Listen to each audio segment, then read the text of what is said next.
Bienvenidos a todos de parte del Centro de Capacitación e Investigación de Plástico. Somos muy afortunados de que ustedes puedan participar en este sexto webinar, eh, que es el ecodiseño y cómo ayuda el ecodiseño a la sostenibilidad en el sector de los polímeros, de parte de el INTEC, Adiplast y el Ministerio de Industria y Comercio, quienes son las organizaciones que trabajan en conjunto para que el Centro de Plástico pueda proveer estos nuevos conocimientos, apoyo a investigación y desarrollo en nuestro país, en el sector. Eh, Les damos la bienvenida y esperamos que sea muy provechoso para ustedes. Hoy nos acompañará la profesora eh, PhD o doctora Sonia Esperanza Reyes. Ella es su expertise eh, es en el área asociada a la parte de sostenibilidad, reciclaje y valorización de residuos plásticos. De profesión es ingeniera química con maestría y doctorado en ciencia e ingeniería de materiales de la Universidad Autónoma de México, UNAM. Como un poco de introducción a lo que vamos a ver en el contenido de hoy, se busca desarrollar la visión general del concepto de ecodiseño y cómo este puede ayudar a mejorar la sostenibilidad en el sector de los polímeros, cuáles son los principios fundamentales del ecodiseño, y cuáles serían las consideraciones ambientales a nivel de diseño de productos, concepción de productos, procesos y servicios para integrar. Veremos a lo largo del webinar algunos ejemplos sobre cómo esto puede estar aplicado en el sector de polímeros y cómo puede ayudar a reducir el impacto ambiental. Creo que ya con esta breve introducción puedo dar la palabra a la profesora Sonia, que nos acompañará en lo largo de esta hora. Gracias. Bienvenidos. Hola, buenas tardes a todas y a todos. Muchísimas gracias, Jessica y Milena, por la introducción. Sí, efectivamente, entonces, y vamos un poco continuando con el tema que tratamos en la clase pasada, la vez pasada que los acompañé de upcycling, downcycling. Vamos a ver entonces algunos conceptos de ecodiseño y cómo podemos entonces, digamos, entender este concepto del ecodiseño y usarlo para, digamos, transitar, ¿sí?, hacia la economía circular, ¿sí?, hacia que podamos realmente darle un mayor aprovechamiento a los materiales.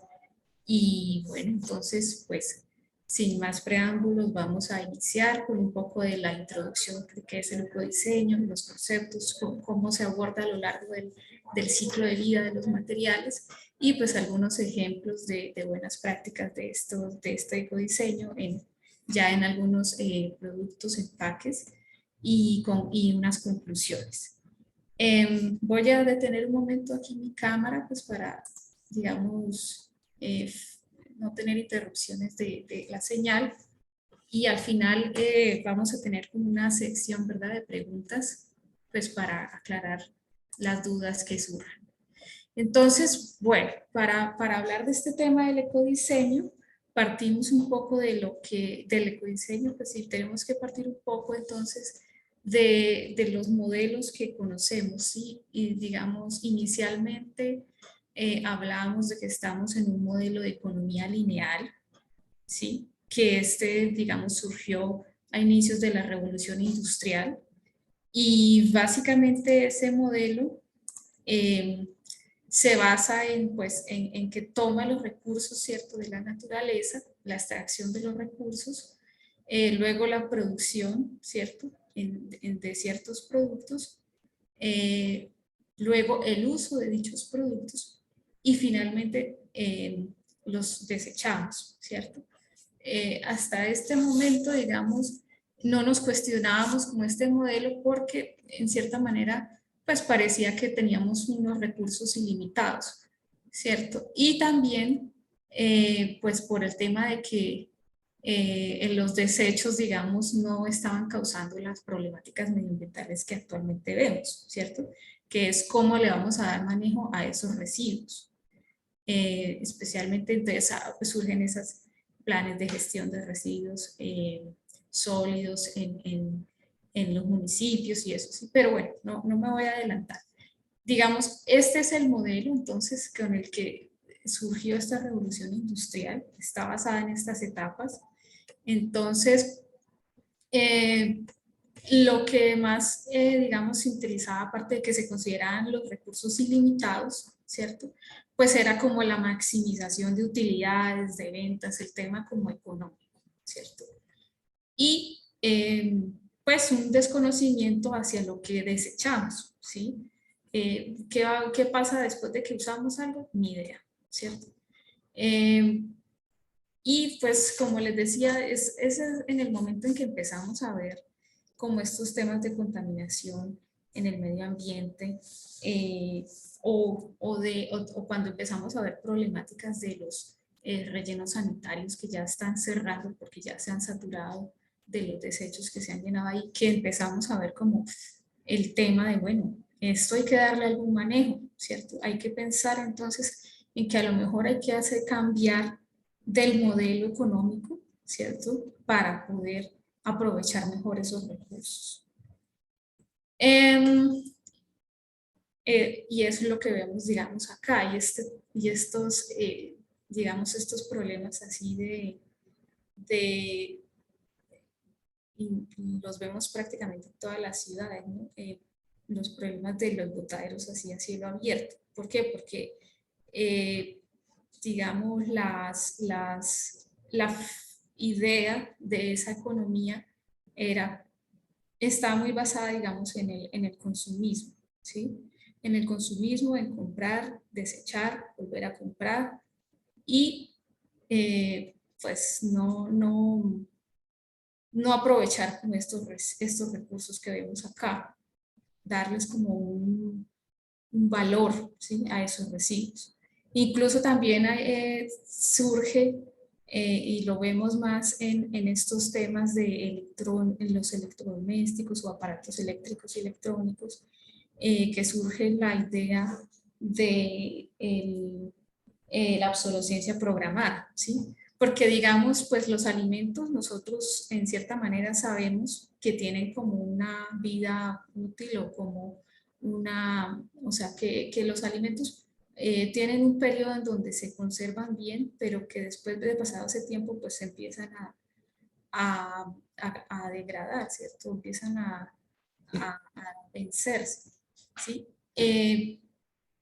Digamos que eso es natural ahí, pero no cuando desde que se diseña, y aquí es el tema, no desde que cuando se diseña para que se caduque en cierto tiempo, ¿cierto? Lo vemos en los electrodomésticos o en los celulares, por ejemplo, que uno compra un celular y como a los 2 años ya prácticamente lo tiene que, o sea, ya empieza la batería a fallar, ya no tiene la capacidad para instalar ciertas aplicaciones o ya la compañía, digamos, no produce como las actualizaciones para ese equipo. Entonces, aunque el equipo esté en muy buen estado, ¿cierto? Como que lo fuerza a uno a que tiene que comprar un nuevo equipo porque pues ya no le va a dar las prestaciones de uno que esté en última generación, ¿no? Y acá en estos los celulares pues vemos más drásticamente, digamos, como esos cambios, ¿no? Que se producen en cortos tiempos. Y en general pues todos los temas que tengan que ver con software, ¿no? Entonces, y tecnológicos. Entonces, de ahí también surge de que, digamos, para producir este tipo de productos, desde el diseño ya estamos pensando esto para aumentar las ventas, para que haya un cambio, pues necesitamos que entonces caduque, ¿sí? Le ponemos un tiempo de vida. También, por ejemplo, y esto es un dato así un poco histórico, existe esta lámpara, por ejemplo, que desde cuando eran las lámparas incandescentes, las primeras, está encendida desde 1901 y nosotros tenemos como la idea de que los bombillos o las bombillas o las lámparas pues tienen también como un tiempo de vida útil. Pero acá vemos que esta bombilla pues tiene un tiempo de vida útil bastante prolongado, se ha mantenido ahí encendida. Entonces como que nos cuestiona un poco de la idea que tenemos de que las cosas tecnológicas pues están hechas para que, o sea, que de por sí el material pues no va a durar tanto, pero eso en realidad pues no fue así, ¿sí? O sea, el tema es que se crearon las bombillas y digamos tenían garantizados cierta vida útil, pero pues las ventas digamos disminuyeron, ¿sí? Porque pues ya las personas tenían sus bombillas, pues ya no les requerían estar comprando nuevamente y reponiéndolas, ¿no?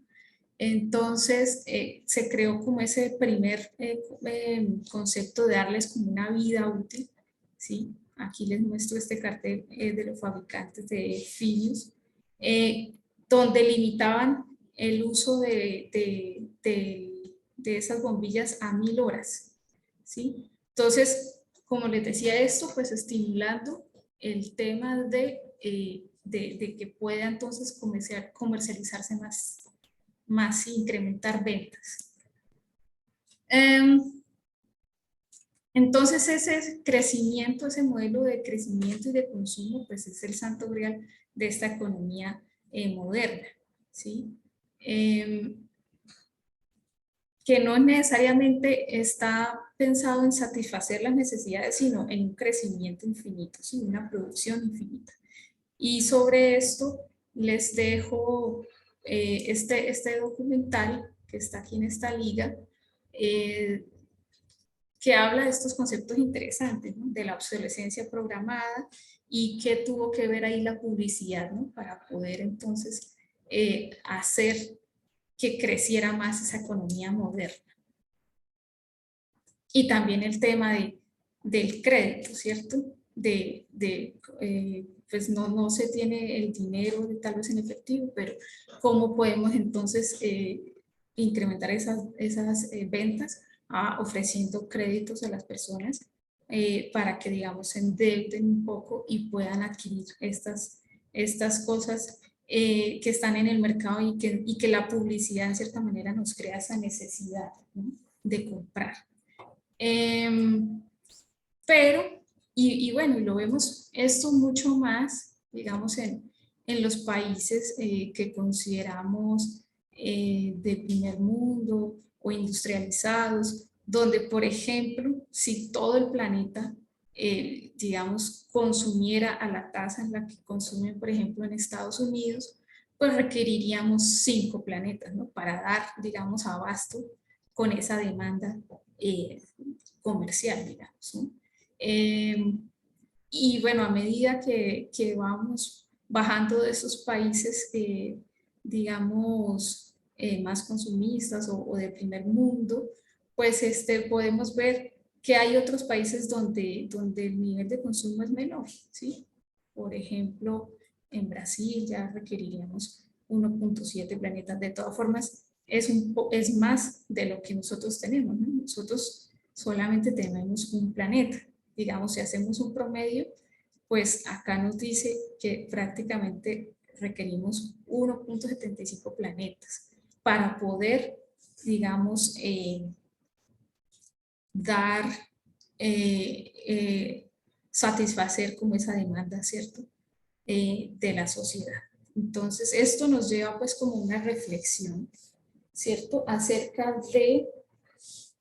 de que, digamos, pues solo tenemos un planeta, que nuestros recursos en realidad son finitos y que tenemos que pensar entonces en sostenibilidad, ¿no?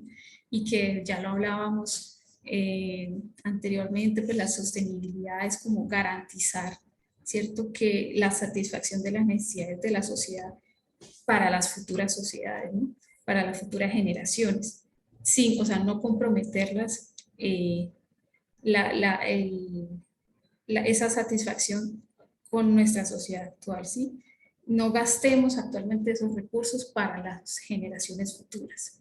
Es otra manera de verlo. Entonces, y que esa sostenibilidad pues está, digamos, basada en 3 pilares que son el medioambiental, el social y el económico, ¿cierto? Acá siempre ha sido, en este modelo lineal, el económico es el que ha sido como fundamental. En el de sostenibilidad le salen esas otras 2 paticas, ¿no? El social y el ambiental. Entonces, eso también pues, se tiene que satisfacer y garantizar para las generaciones venideras. Entonces, pues empieza uno a pensar, ¿cierto? ¿Qué se puede hacer para hacer, pues, digamos, que se pueda hacer esa transición hacia la sostenibilidad? Y todo podría ser como desde el diseño, ¿cierto? Por eso la relevancia acá del diseño y más adelante vamos a ver lo del ecodiseño. Pensando de pronto que la basura pues sea un error de diseño, ¿sí? Que eso en realidad no es lo que deberíamos producir, sino que debemos aumentar el aprovechamiento de esos recursos. Entonces, ¿cómo lo podemos aprovechar esos recursos? Digamos, gestionándolos, ¿sí? Gestionando esos recursos de una mejor manera. Entonces, pues se plantea pasar de este que es el modelo lineal, ¿cierto? A un modelo de economía circular donde se reduzca el desecho, ¿cierto? De los materiales que sí hay, que posiblemente lo habrá de todas formas, que sea lo mínimo que podamos desechar y que lo demás lo podamos, por ejemplo, reutilizar, y entonces nos venimos acá a donde están los productos, ¿cierto? Está la fase de extracción, producción, uso, entonces nos devolvemos a un reuso para darle una reutilización a esos materiales con sus siguientes fases como de distribución, uso y nuevamente gestión, digamos, ¿no? Podemos hacer un reciclaje, entonces, y de eso hemos hablado, pues que puede ser un reciclaje mecánico, un reciclaje químico, químico de varias maneras, como una valorización energética, que nos permita regresarnos hasta los materiales, digamos, las materias primas, y poder nuevamente producir o fabricar esos productos y darles ese uso. O también de pronto desde el diseño pensar en la disposición de esos materiales y que pensar que a lo mejor pues no los reciclamos, ¿cierto? En la cadena de producción, pero sí los compostamos, ¿cierto? Para digamos, obtener productos que sean estables, que no sean ecotóxicos, ni que contaminen el medio ambiente y que pues esas materias primas, por ejemplo, nos sirvan de abono y de ese abono podamos nuevamente hacer esa extracción de esos materiales o esos recursos. Esa es pues digamos, la transición que se espera hacer de la economía lineal a la circular y que en esto pues el ecodiseño estaría, digamos, como les decía, como desde el diseño puede ser desde antes de hacer las cosas, pensar cómo va a pasar por cada una de estas etapas, cómo puede ser optimizarse ese recurso. Entonces, pues vamos entonces a ver algunos conceptos, ¿cierto? Si hablamos del diseño únicamente, pues según la Real Academia de la Lengua, es la concepción original de un objeto u obra destinados a una producción en serie, ¿sí? Entonces hablamos de algo que se va a producir en serie, por eso va a estar entonces produciéndose en las fábricas o en estas empresas, ¿no? Y fíjese que como tal el ecodiseño no tiene, ¿cierto?, una definición en la RAE, pero esa anteposición de eco está más relacionada pues con hacer pues una referencia al ámbito vital, a la ecología, al ecosistema, a algo que digamos tenga unos impactos positivos en el medio ambiente, ¿cierto?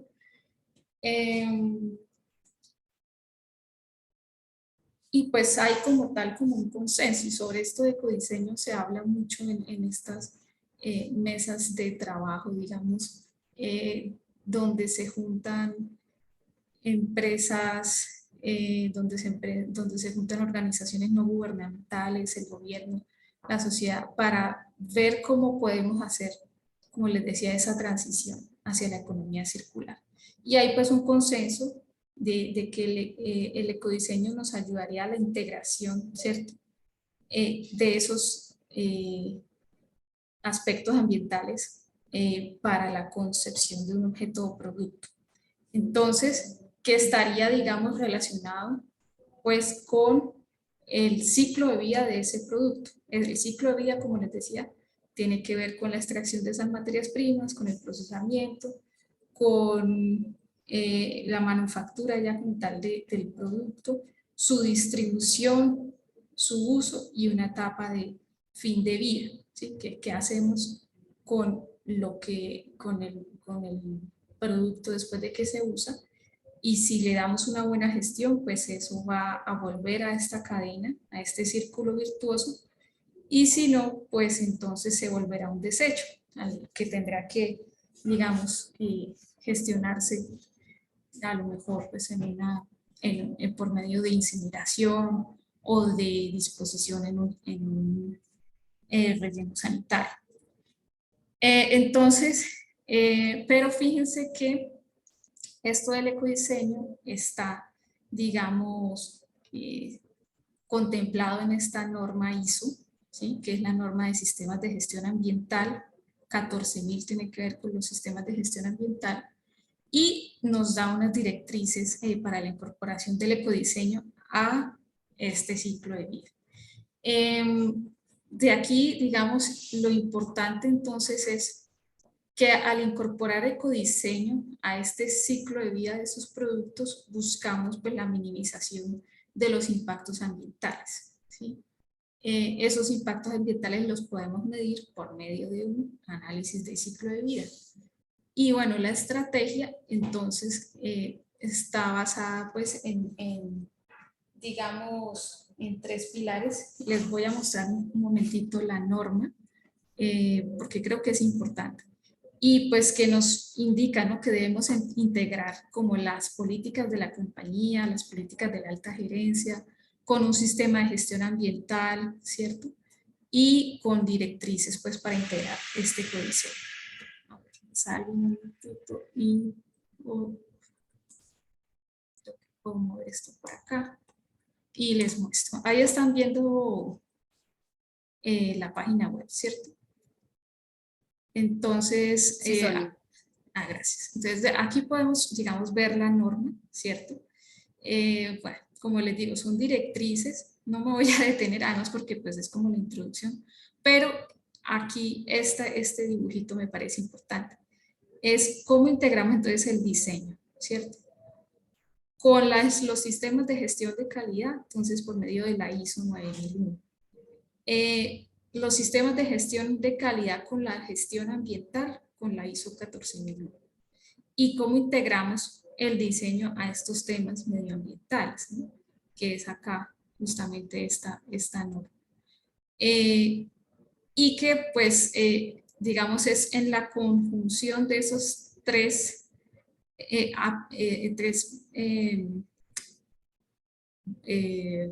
esquinas, ¿cierto?, de esta pirámide, donde vemos la norma de la 14.006.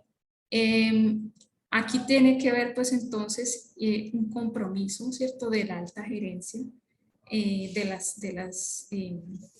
las compañías en cuanto a las estrategias de relevancia al negocio y a la gestión, ¿sí?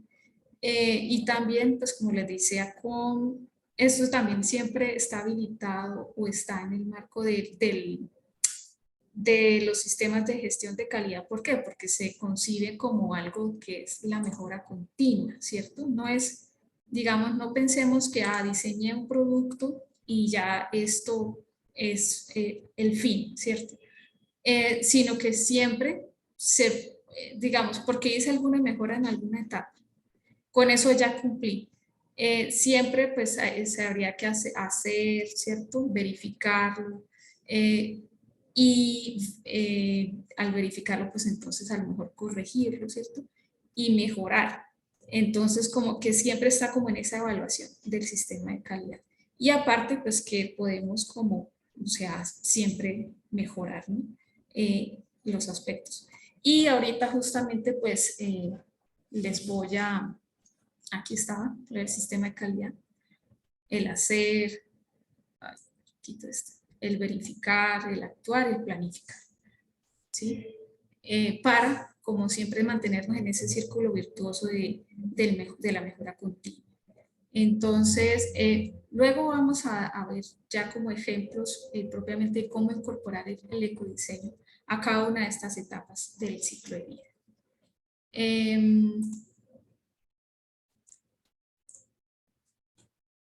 Y en esta diapositiva me detengo un poco para pensar en este ejemplo, ¿sí? Es un ejemplo de, por ejemplo, de unos envases para productos cosméticos hechos en PET, ¿sí? Digamos, aquí la pregunta es como si valdría o no, digamos, la pena hacer el cambio del material, ¿cierto? De un PET, reemplazarlo a un PLA, que es un material que también se usa para envases y que digamos, es compostable. Entonces, esto es para cuestionarnos un poco porque, digamos, como les decía, todo lo que hacemos, tenemos que verificar qué impactos está generando, ¿cierto? A veces uno por querer hacer un poco más termina haciendo menos. ¿Y a qué voy con esto? Digamos aquí puede que hacer este cambio no sea tan conveniente. Todo dependerá del escenario, ¿sí? De las condiciones en las que se dé. Pero, por ejemplo, en un país donde, como está actualmente Colombia, donde tenemos unas muy buenas rutas y la infraestructura, ¿cierto? Para poder hacer un reciclaje mecánico de PET o un reciclaje pues, de PET para justamente hacer un reciclaje botella a botella. Sería tal vez no tan conveniente hacer el cambio de material, porque en cambio con el PLA, pues acá en Colombia no contamos con infraestructura industrial para ese compostaje de ese material, ¿no? Entonces, al final, aunque hiciéramos el cambio, no lo podríamos gestionar ese material y terminaría destinándose a un relleno sanitario, ¿sí? En lugar de, como pasa en este caso actualmente con el PET, que sí se recicla para poder continuar como el círculo virtuoso de la materialidad dentro del ciclo de vida de estos empaques, ¿sí? Entonces, ese es el tema y por eso aquí la pregunta, o sea, por eso tenemos que evaluar cuando por eso también tiene que ver acá estos comités de ecodiseño, de bueno, ¿qué vamos a hacer? Y tiene que conversarse como de manera interdisciplinar esas decisiones que se toman, ¿cierto? Considerando como esos aspectos. Porque al final lo que queremos, sí, en realidad es disminuir esos impactos ambientales negativos, ¿cierto? Entonces, bueno, ese es como algo que nos aterriza un poco en el problema. Entonces, ¿cómo abordamos este problema del ecodiseño? Bueno, pues les cuento que en la etapa del diseño, es decir, antes de producir algo, siempre se tiene como la conceptualización, ¿sí? O como esa idea de, bueno, esto va a servir para esto. Y en esta etapa se puede definir cerca del 80% de los impactos ambientales que causaría ese producto, ¿sí? Al considerar, como les decía, pues todo. También en el ecodiseño vemos que hay 3 pilares, ¿sí? Entre lo que sería factible, lo que sería deseable y lo que sería sostenible. En lo factible, pues, por ejemplo, que sea técnica y financieramente viable, ¿sí? En lo deseable, pues, que realmente el producto tenga una buena acogida por los consumidores, y los clientes, porque si no, pues también entonces el tema de las ventas, el tema económico ahí nos puede afectar, ¿no? Y en lo sostenible, pues que al final ese material ecodiseñado pues tenga un uso y disposición adecuada a esos recursos, ¿no? Lo que veíamos en el ejemplo anterior del PIDA y el PET. Entonces, así como les decía, estas son las etapas del ciclo de vida de los productos. Vamos a ver en cada una de estas etapas cómo podemos incorporar temas de ecodiseño. Por ejemplo, en la etapa de la extracción de las materias primas, pues entonces podríamos considerar que no haya tantos materiales en el empaque, ¿cierto? Considerar materiales que sean monomateriales o que sean por lo menos compatibles para el reciclaje, maximizar el uso de materiales de origen local. Y esto lo digo porque cuando hacemos esos análisis de ciclo de vida, una de las consideraciones más importantes son los temas de transportes. Y ahí es donde vemos muchos de los impactos, por ejemplo, hacia el calentamiento global y todo por las emisiones del transporte, ¿sí? Entonces se prioriza, digamos, lo local. Máximo uso de materiales reciclados, ¿sí? Porque también se ha, digamos, visto que el usar estos materiales reciclados, como nos evita un poco los impactos debido a la extracción, por ejemplo, del petróleo, en el caso de los materiales que son, eh, digamos, obtenidos que son no renovables, ¿cierto? Entonces, al disminuir esas emisiones de esa extracción, pues podemos entonces ver que disminuye esos impactos asociados al calentamiento global o emisiones de CO2 equivalente de la extracción, ¿sí? Entonces, usar materiales reciclados sería una buena opción en ese sentido. Usar materiales con certificados ambientales, ¿sí? Priorizando en cierta manera también esos esfuerzos que hacen otras empresas para obtener esas materias primas de manera sostenible. Materiales y estructuras pensadas, ¿sí? Para el reciclaje y un reciclaje industrial.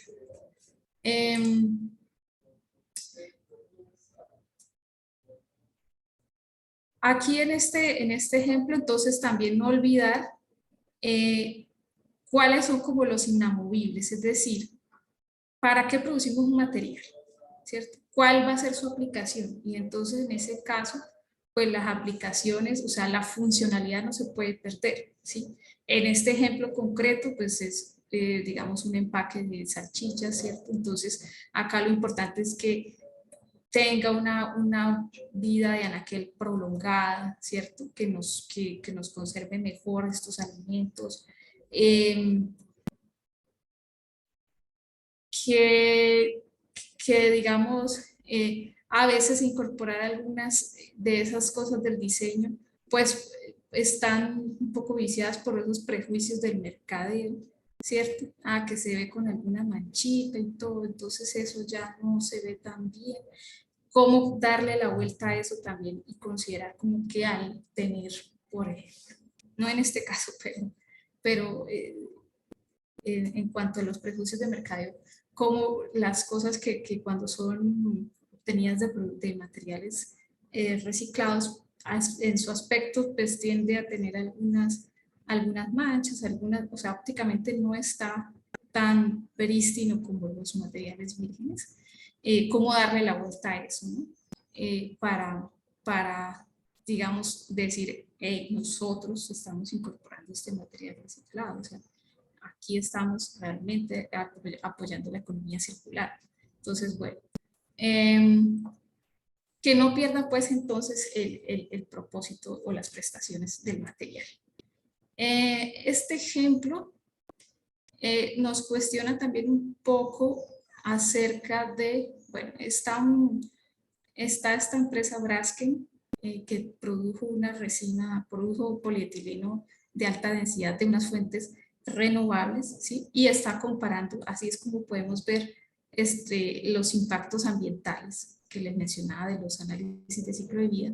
Y aquí está comparando como pues la producción, ¿cierto? De 1 kilogramo de ese polietileno, digamos, de fuente fósil, respecto a los polietilenos de esa fuente renovable, ¿no? También como para ver un poco que solamente que solamente en cuanto a los impactos relacionados con el cambio climático, pues fueron menores esos impactos de la resina renovable, ¿sí? Entonces, que no, digamos, por eso es importante hacer estos análisis de ciclo de vida, para poder tener estos datos y poder tener como el resultado, ¿cierto? Y comparar realmente productos y escenarios, ¿sí? No es solamente como una idea que yo tengo y que seguramente ha de ser así, porque digamos en este caso puntual, no puedo generalizar, pero en este caso puntual, pues el polietileno de alta densidad de fuentes renovables resultó generando mayores impactos en estas categorías, excepto en el cambio climático y la ecotoxicidad. Entonces, por eso es importante siempre comprobar estos cambios que se hacen en el ecodiseño, ver qué efectos tienen al hacer un análisis de ciclo de vida. Bueno, entonces respecto del diseño, desde el diseño nosotros podemos considerar esta escala, ¿cierto?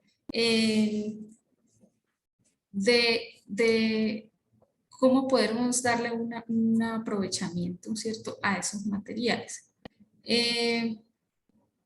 Por ejemplo, desde el diseño podemos hacer una prevención, ¿cierto?, para reducir, ¿cierto?, la cantidad de materiales que se dan para un cierto uso. Bueno, la prevención es digamos, no producirlo. Aquí en minimización pues es entonces reducirlo, y en la reutilización entonces cómo esos materiales podemos, como les decía, reintegrarlos a esa cadena. Y en cuanto también aquí en esta etapa de diseño debemos tener otras consideraciones como en cuanto al reciclaje, por ejemplo la logística para el reciclaje de esos materiales, la limpieza que deben tener esos materiales, cómo se deben preparar, ¿cierto? Cómo se deben disponer, digamos, una pregunta. ¿Cómo se debe entonces limpiar, prepararlos o para transformarlos o convertirlos? Y qué productos potenciales podemos obtener de ellos y que sea pues una salida económicamente sostenible, ¿cierto? Entonces, bueno, también desde la producción nosotros podemos pensar en hacer un cambio, por ejemplo, respecto a las energías, ¿sí? A la energía que usamos para el proceso productivo, haciendo, por ejemplo, una transición de fuentes no renovables a energías limpias, ¿sí? Por ejemplo, que en nuestro país nuestra matriz energética está compuesta principalmente por la energía hidroeléctrica, entonces se considera una energía renovable. También puede ser mejorar aspectos de eficiencia energética en las máquinas, hacer mantenimiento de las máquinas, ¿cierto? Y también el tema de reducir desperdicios, como por ejemplo aprovechar en la producción, pues a lo mejor las sobrantes de los moldes, ¿cierto? Para lo que consideraríamos como un material post-consumo, reprocesarlo y aprovechar esa materialidad también es una forma entonces de hacer un ecodiseño en la etapa de producción. Vemos aquí rápidamente, entonces, optimizar el número de procesos de fabricación, es decir, hacer de pronto en menores pasos esa fabricación, minimizar el tiempo y la distancia entre los procesos, porque es posible, lo vemos también así en muchas empresas, donde puede que se produzca en un lado, por ejemplo, los rollos, ¿sí? de empaques, y en otro lado se imprimen, y en otro lado, sí. Entonces, el hecho de esas distancias para poder hacer estos procesos, hay que reducirlas, ¿cierto? Para poder, en cierta manera, como mejorar esos temas de ecodiseño. Minimizar también pues, las sustancias tóxicas que se usan, maximizar aquí sí los procesos eficientes, digamos, maximizar la eficiencia tecnológica de esos procesos, maximizar la recuperación de esos subproductos, como les decía, de pronto aprovechar esas ramas de los moldes para procesarlos, y pues también maximizar el uso de energías renovables, ¿no?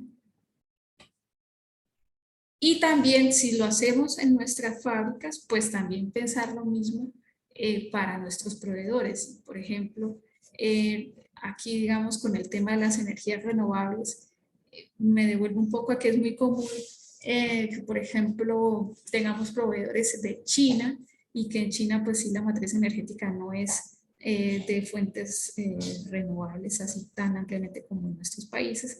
Entonces ahí nos estaría afectando esos temas del uso de energías renovables. Es decir, tenemos que también nosotros empezar a pensar, bueno, en hacerlo en nosotros, en nuestras empresas, pero también en que si nuestros proveedores lo pueden hacer, o si no, en considerar otros proveedores locales o que estén más cerca, ¿cierto? Para también disminuir estos otros temas. Bueno, en cuanto a la etapa de empaque y distribución, pues entonces digamos que pensar más en esta relación, en optimizar esa relación de la cantidad de material que se usa en el embalaje con la cantidad de producto empacado, ¿cierto? Cómo optimizar entonces este espacio que dentro de nuestro, digamos, transporte, ¿sí? También optimizar las rutas de distribución, ¿cierto? Los vehículos, que también la tecnología, ¿cierto? De esos vehículos, hablamos de tecnologías que Euro 4, Euro 5, como las más, digamos, eficientes. Entonces, pensar en cambiar de pronto su parque automotor por uno que no sea más eficiente, que consuma menores, digamos, combustibles. Pensar desde ahí, no todo necesariamente está basado en ecodiseñar en el proceso, ¿no?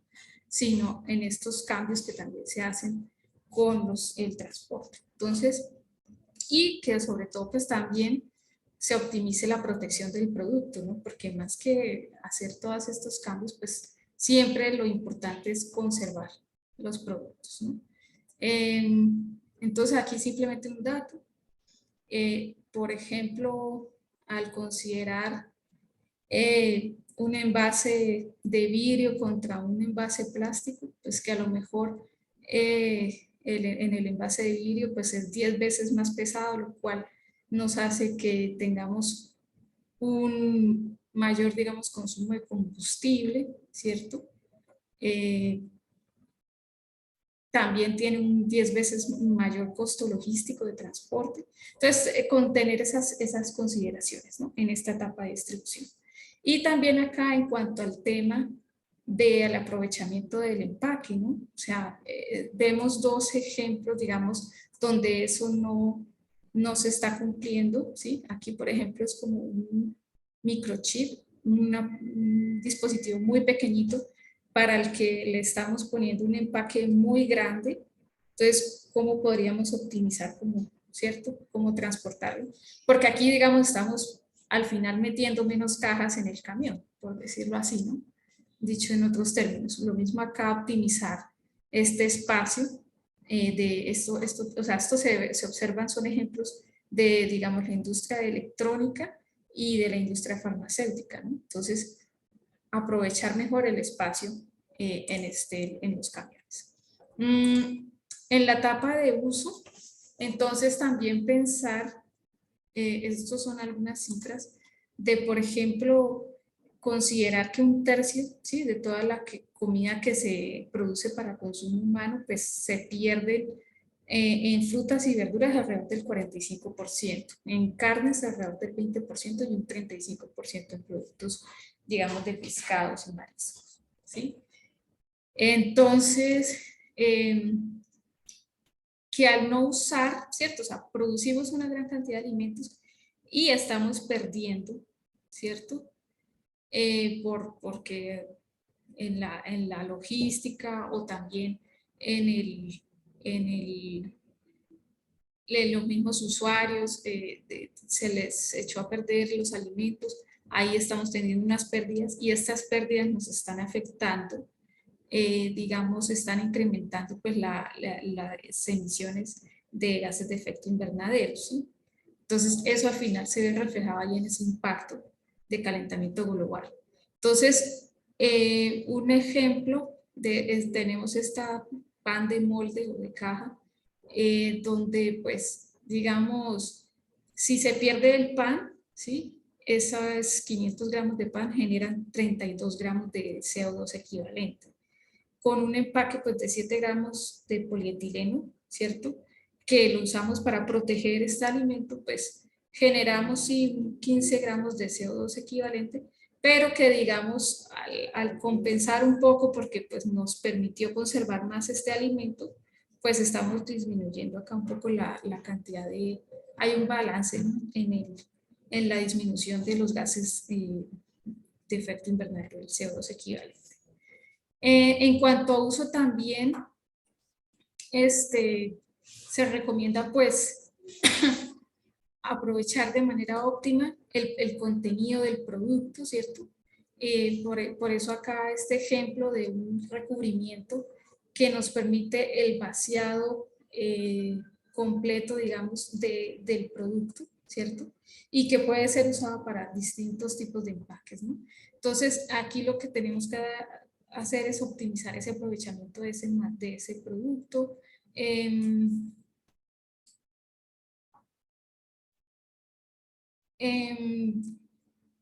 Y bueno, básicamente, pues que maximizar como este empaque pues conserve, ¿cierto?, ese producto.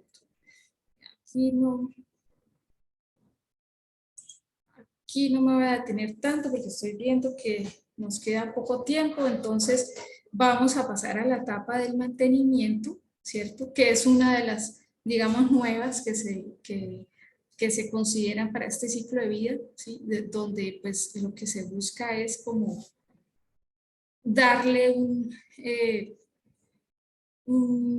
mejor aprovechamiento, una reutilización a esos productos, ¿sí? Entonces, en el sector de empaques no lo vemos tanto, ¿sí? Sin embargo, pues, por ejemplo, últimamente vemos unas tendencias en estos, por ejemplo, productos cosméticos donde tenemos envases que son rígidos y que a lo mejor podemos ponerles, rellenarlos, ¿cierto?, con el producto y el producto lo venden en estos empaques flexibles, ¿no? Entonces ahí le damos como un mantenimiento para poder conservar, seguir usando este tipo de empaques, ¿no? Aquí también otros ejemplos de mantenimiento, por ejemplo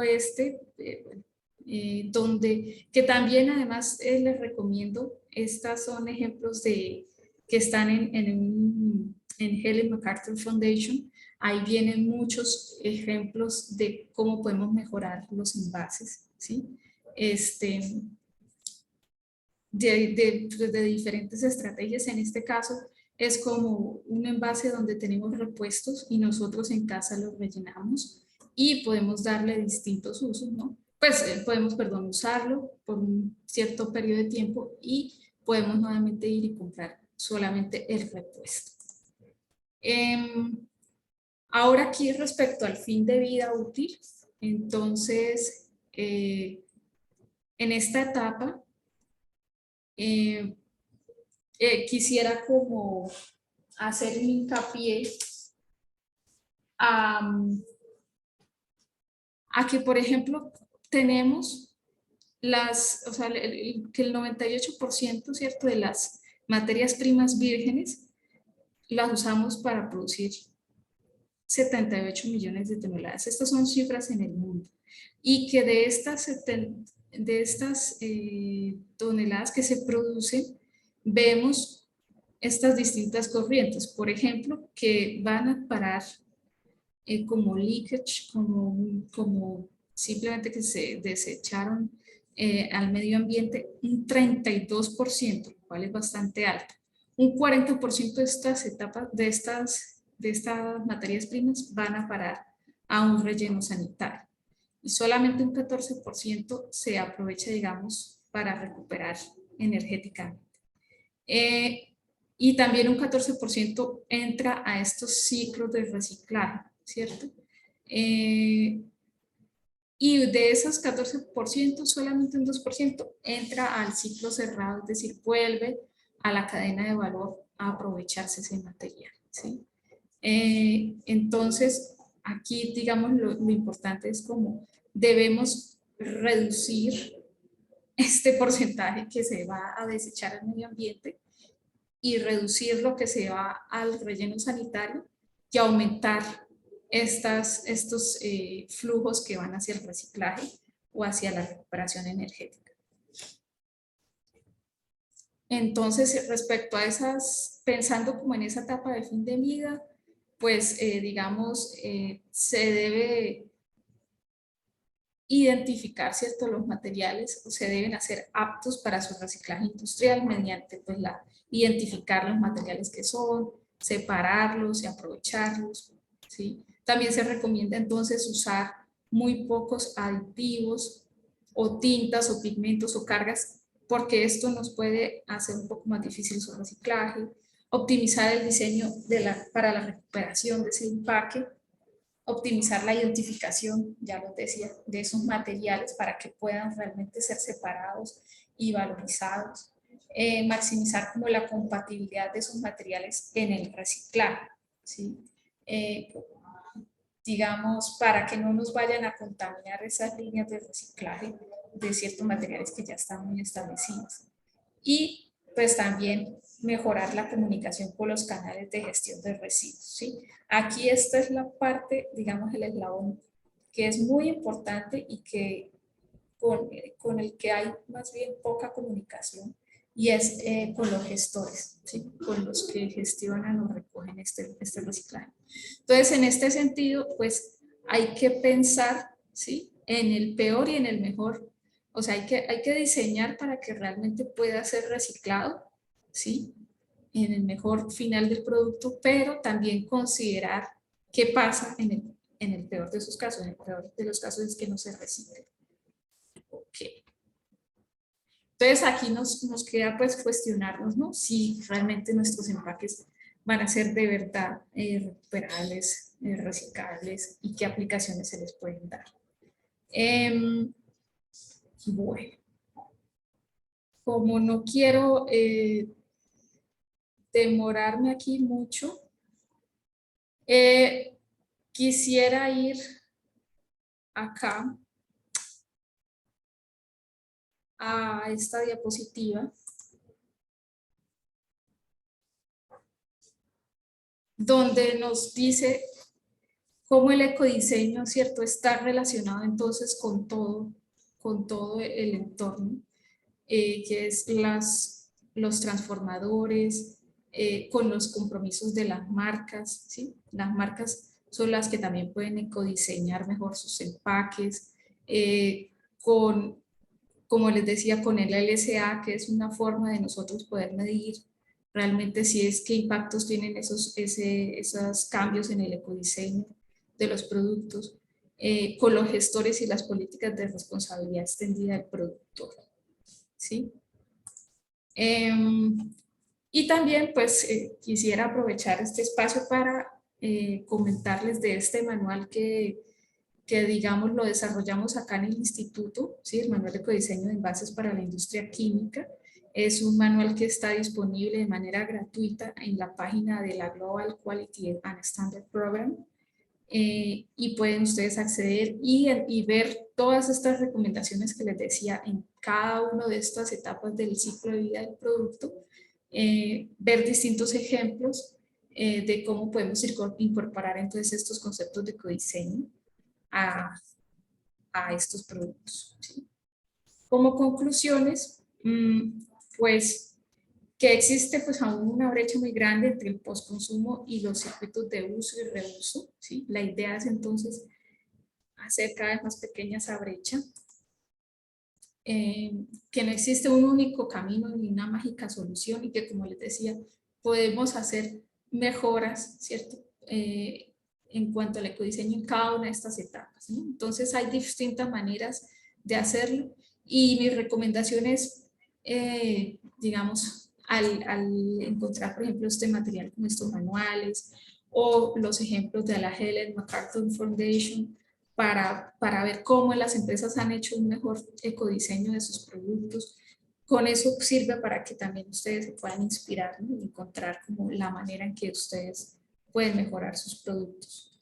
También pues la colaboración, la articulación, el consenso y la responsabilidad son el único camino hacia una circularidad exitosa, es decir, todos nos tenemos que hablar, todos los actores, incluso también pues, la sociedad, ¿cierto? Para poder realmente transitar hacia esa economía circular. Y pues un buen diseño, ¿sí? Va más allá de la funcionalidad. Es más inclusivo y considera toda la cadena de valor del postconsumo también, ¿no? Hasta aquí entonces sería la presentación y damos este espacio para preguntas.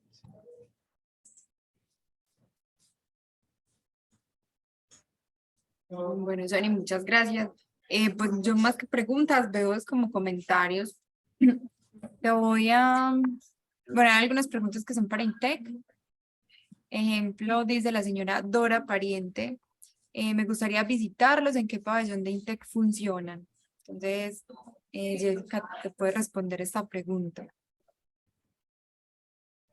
Buenas. Sí, actualmente nosotros estamos aquí en el INTEC.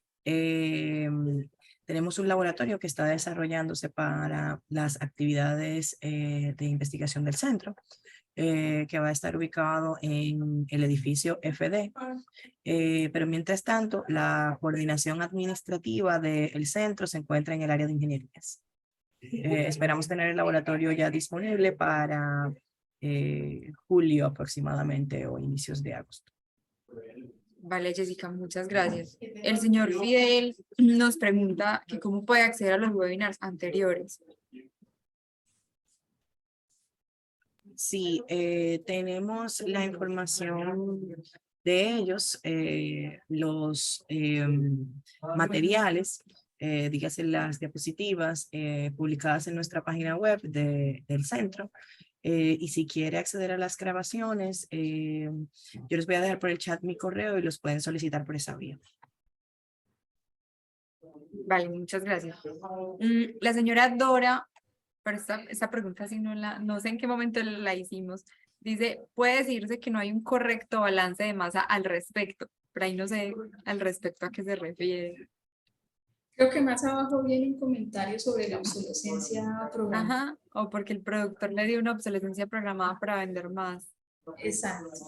Sí, digamos, era como en ese modelo de economía lineal, ¿sí? Donde lo importante era priorizar como de las ventas. Ahora lo que se está buscando es como que volvamos a hacer, digamos, materiales más duraderos, ¿cierto?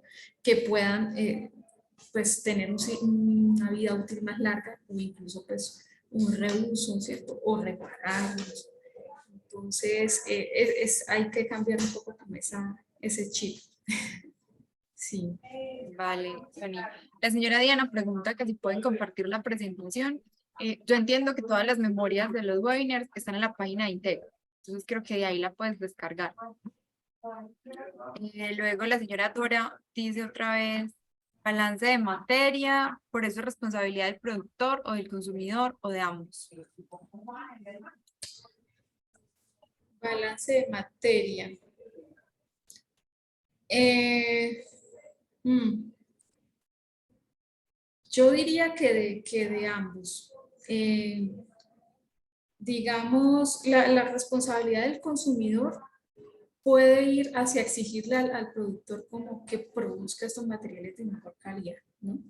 Que eso en cierta manera lo vemos y por eso también las empresas están buscando un poco como llenar esas expectativas de sus usuarios, ¿no? Y claro, pues desde el productor también buscar por medio del ecodiseño cómo puede entonces mejorar sus productos, cómo puede hacerlos más duraderos o si no son pues por el tema de duración, entonces cómo puede disponer de ellos al final de su vida útil, ¿no? Y dar como esas correctas indicaciones para lo que viene aguas abajo.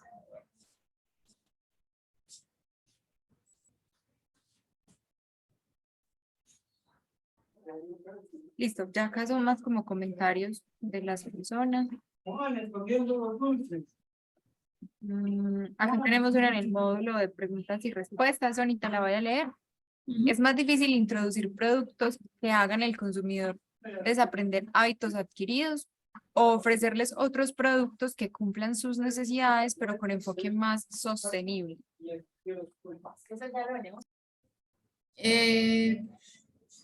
En ese tema del mercado, pues como lo veíamos, hay como una conversación, ¿no? O sea, porque, claro, uno también a veces como consumidor pues ya tiene como una mentalidad. Sin embargo, pues, digamos, aquí a todos nos empuja el hecho de que, como les decía, los recursos que tenemos actualmente pues no son ilimitados, ¿sí? Entonces que tenemos que darles un mejor aprovechamiento.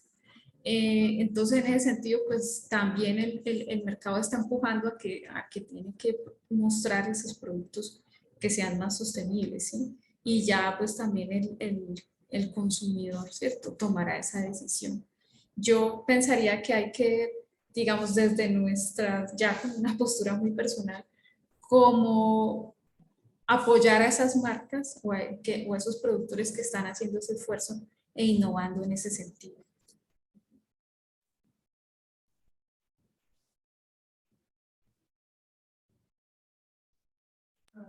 Vale, Sony, muchas gracias. Pues hasta ahora no tenemos más preguntas.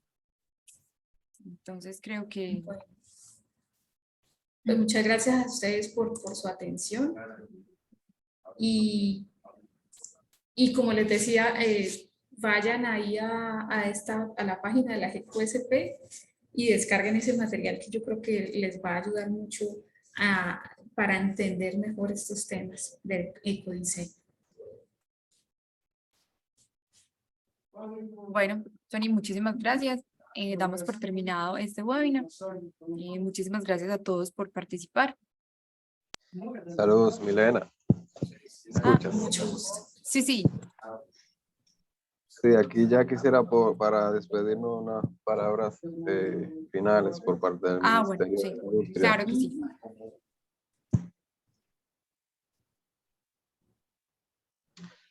Muchas gracias principalmente al Instituto de Capacitación e Investigación del Plástico del Caucho de Colombia, que nos ha apoyado desde el inicio al Centro de Capacitación e Investigación del Plástico de aquí en la República Dominicana, que junto con INTEC y ADEPLAS estamos en búsqueda del fomento y las transferencias de conocimientos, especialmente a nuestro sector de plástico, quien contribuye fuertemente a la economía y también es un productor, o sea, tenemos productos de gran calidad en este país y por esto queremos, como les decía, conseguir las transferencias de conocimiento de los institutos especializados con vasta experiencia como lo es el Instituto